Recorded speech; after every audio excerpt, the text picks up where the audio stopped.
I will talk about AI in different applications as other people have discussed, but I'll try to narrow or give a different view on this.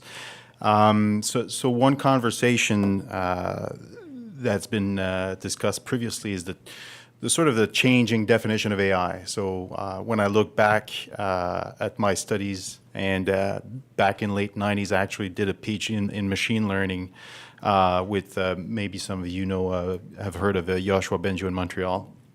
Back in these days, there was a group of AI, an AI lab, and essentially what they were doing is rule induction, which really ties into rule-based systems.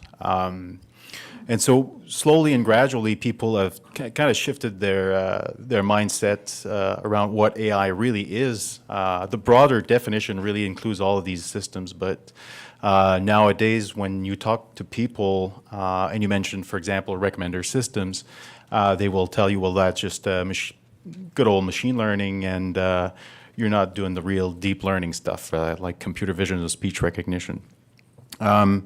So it seems people are even as we go along, people take for granted some of the stuff that used to be considered AI becomes commoditized, and people kind of shift their definition of what AI really is.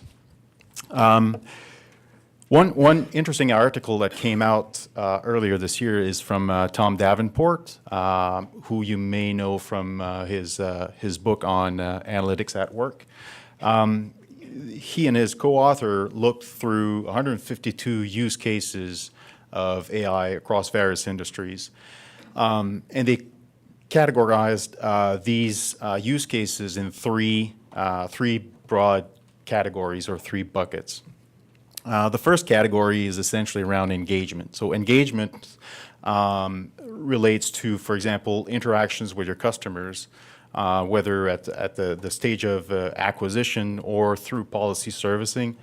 And so this is becoming increasingly important due to the fact that a lot of carriers have moved on and implemented successfully their digital transformation. So doing so, a lot of the processes that used to be human handled are now carried out through various digital contact points.